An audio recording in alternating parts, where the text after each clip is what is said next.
Hey, what's your average ticket price for window cleaning?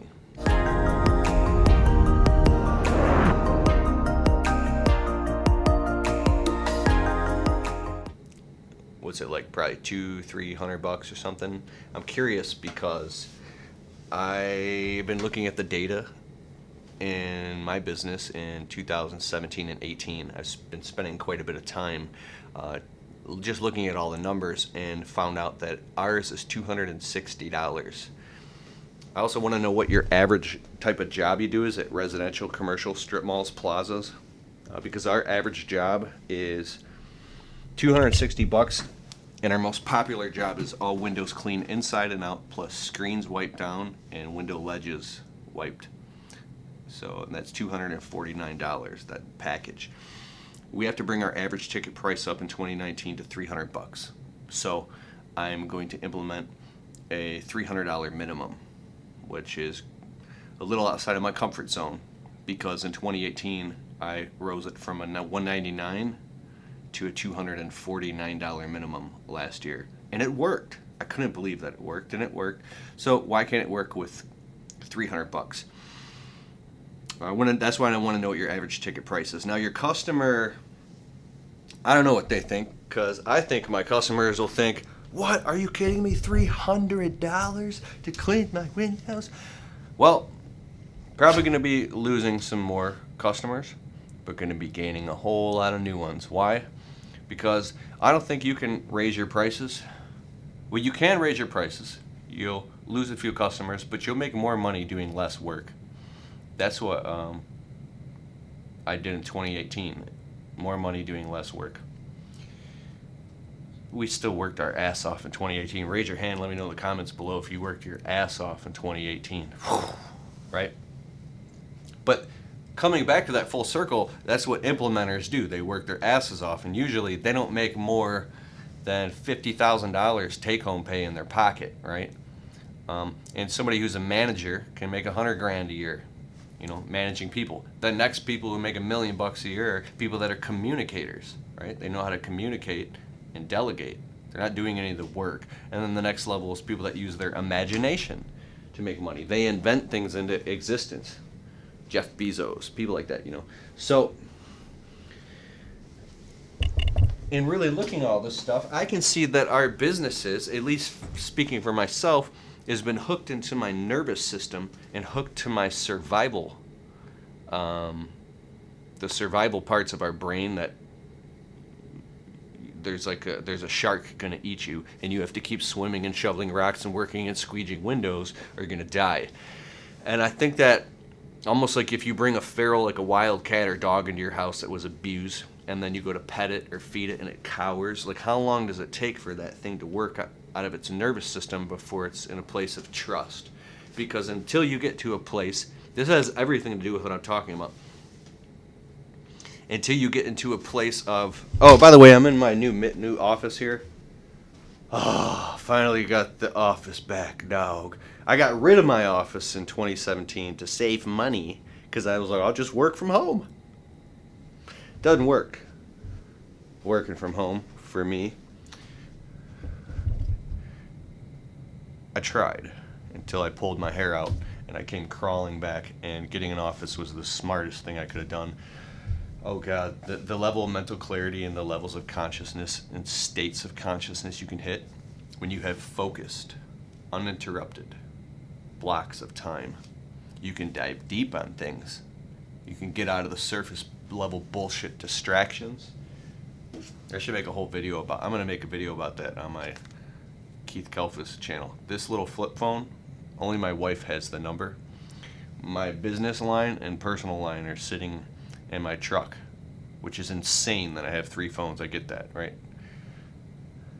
They're in my truck turned off for the past 7 hours. I don't even care who's trying to get a hold of me, because it's not important to me right now.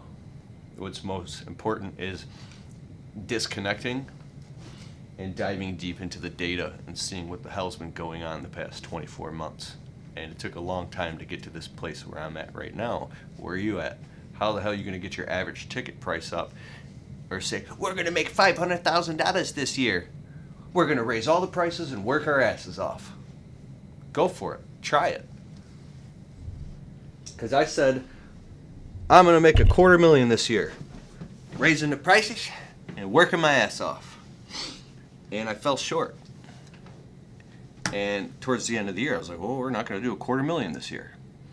But I raised the prices. I work. That shit doesn't even make any sense. But you can't even look at the data if you don't, and raise your average ticket price if you're not making focused, uninterrupted blocks of time to do so.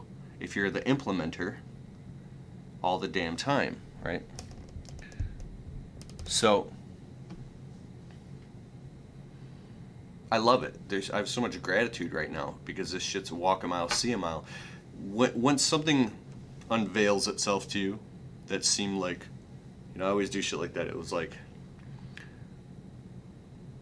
you couldn't bear to look at it because it took slowing down, and you couldn't afford to slow down at the time, right? You're running because you need those peanuts, right? It's kind of like, imagine you're broke and you go out with a friend and they want to go out to the steakhouse and get ribeye, and you're like broke. You're just starting your business. You got like $80 to your name, and they want to go get an $80 steak dinner. You can't do that, right? And you have anxiety about that. But later on down the road, it's like your train isn't set up to take turns at such high speeds. You have to, rip out the floorboards and the framework and the tracks and relay the tracks. You have to get rid of all the bullshit and find out what's tried and true. This is mental models and bullshit. So raising your average ticket price, I think the numbers don't lie. And it's a whole nother side of business that we might have to bang our head up against the wall for 5, 6, 7, 8, up 10 years. Some people never look at it. They just don't have the capacity or the willingness to accept the fact that they were wrong about some things and say, you know what? Banging my head against the wall and working my ass off it's a glass ceiling, right? There are physics at play. There are rules of mathematics in this world, out of this world, that are real, despite whether we believe them or not. And there's certain levers you can push or levers you can pull, so you can get quantitative results, right? I've seen this happen in my own life, and it's kind of like weird. It's like you can go work your guts out doing something and only make $100, or you can do something that's really, really easy and you can make $1,000 or $5,000 or $10,000, and you're like, that doesn't make any sense. So I personally have this kind of obsession of having to know why that is, while other people sometimes are just going out and fucking cry, well, that works, let's just keep doing that. But I'm like, how is that working? That's not fair. Angry. That's not fair. Well, which brings up a whole nother thing. If you just look at the data and you see what works and you see what doesn't work, then, you can go out and raise your average ticket price. So we've implemented Service Monster and Responsibid into the business. The sales and marketing process now is almost automated. I worked on that a lot in 2017. And it's really cool because I don't have to be on the phones anymore. Hiring a secretary and getting some software in there, some marketing systems going. And I want to know what you do. Do you use a CRM in your business? Customer relationship management software. You know what I'm talking about. Do you use a Responsibid, or do you use Service Monster? Do you use Customer Factor? Or what are the other ones, right? Obviously, QuickBooks. I want to know. And also, are you coming to the January 18th, Friday meetup at Detroit Sponge in Wixom, Michigan? Mike Warway, the owner of Detroit Sponge, it's a window cleaning tool store in Michigan. He's going to be there doing a presentation. I'm going to be there. Some other guys in Michigan are going to be there. He's buying pizza and pop and shit. It's going to be awesome. And I know Matt Smith said he's going to be there, service industry coach. Dude, smart as a wizard. I can't wait to get all of his secrets. Yeah, man. Okay, cool. What's your average ticket price? Let me know in the comments below. I got to get mine up to $300 this year. Period. Done. It's done. $300 average ticket price. Or, I mean, bare minimum. Not average ticket price. It's like literally that's going to be like the minimum. $300 minimum. What's your new minimum for 2019? All right. Peace.